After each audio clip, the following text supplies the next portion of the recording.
All right, everyone. Today we are continuing Unit 2, Colonial America, and now we are focusing on the New England Colonies. Before we begin, I want you to think about this question. If you could move anywhere in the world, where would it be and why? Some of you might choose a place with better weather. Some might choose somewhere with more opportunities, lower costs, better jobs, or more freedom. Now imagine leaving everything behind and crossing an ocean in a wooden ship with no guarantee you would survive. That is exactly what many colonists did during the 1600s. Today, we are going to look at why people settled in New England, how religion shaped these colonies, and how ideas about self-government started developing there. Before we dive in, let's go over two important vocabulary words. The first word is region. A region is a geographic area that shares similar characteristics. Those characteristics can include climate, geography, culture, economy, or even religion. The New England colonies shared many common features, including cold weather, rocky soil, strong religious influence, and economies connected to the ocean. The second term is plantation. A plantation is a large agricultural enterprise where crops are grown for sale. Now, when many people hear the word plantation, they often think about the southern colonies later in American history.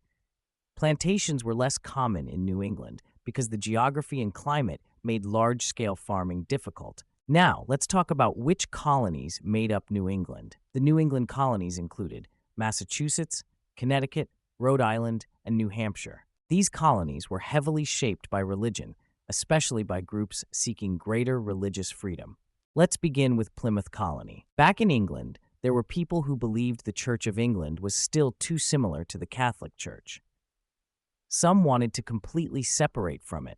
These people became known as the Pilgrims or Separatists. Remember, in England, the monarch controlled the Church of England, so rejecting the Church could lead to persecution or punishment. The Pilgrims wanted the freedom to worship the way they believed was correct. That means their reason for migration was mainly religious. Originally, the Pilgrims intended to travel near the Jamestown area, but storms and navigation problems pushed them farther north. In 1620, more than 102 men, women, and children sailed across the Atlantic Ocean aboard the Mayflower. After a brutal voyage, they established Plymouth Colony in present-day Massachusetts. One of the key leaders of Plymouth was William Bradford. Bradford helped guide the colony through difficult early years, filled with disease, starvation, and harsh winters. Now, Plymouth was not just important because it survived. It was also important because the settlers created systems of self-government. The Pilgrims signed the Mayflower Compact before coming ashore.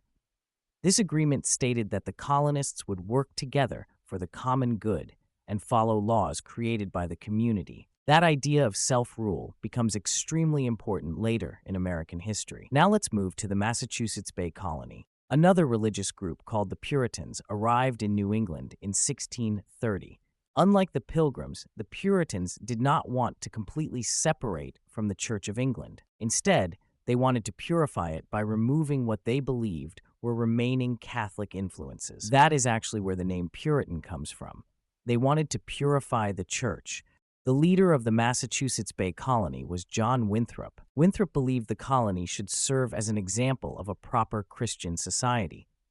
He famously described the colony as a city upon a hill, meaning the world would look at their colony as an example. Religion became central to nearly every aspect of life in Massachusetts. Church attendance was required. The Sabbath, or holy day of rest, was taken extremely seriously. Laws were influenced heavily by religious beliefs. Family life, education, and community expectations were all connected to religion. But even though the Puritans had come seeking religious freedom for themselves, they did not always allow religious freedom for others. Puritan leaders generally did not tolerate people questioning their beliefs or challenging the authority of the colony. This created major problems. Some colonists believed the government and church had too much power over people's lives. Others believed leaders were becoming too strict. Those disagreements eventually led to the creation of new colonies. One important figure was Thomas Hooker. In 1635, Hooker left Massachusetts and founded Connecticut. He believed the governor of Massachusetts had too much power and argued that government authority should come from the people themselves.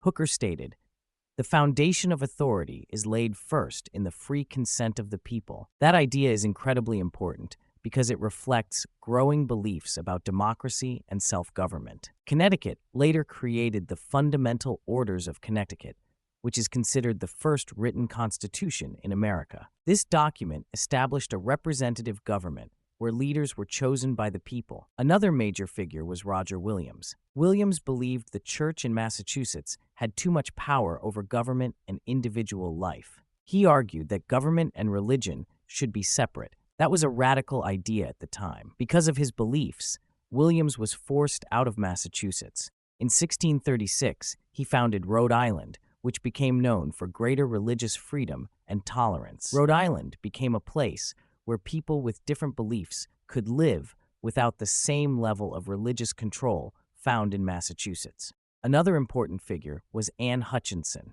Hutchinson challenged Puritan religious leaders and claimed that God spoke directly to individuals, not just through ministers. Puritan leaders viewed this as dangerous because it challenged their authority. As a result, she was banished from Massachusetts and eventually moved to Rhode Island before being murdered with her family in New York.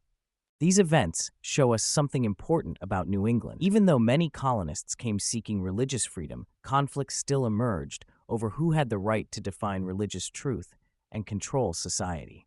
Now let's talk about New Hampshire. New Hampshire was founded in 1638 by John Wheelwright. Unlike some of the other New England colonies, New Hampshire developed partly for economic reasons. The English king established it separately to support trade, fishing, and other economic opportunities. Now, geography and climate played a huge role in shaping New England life.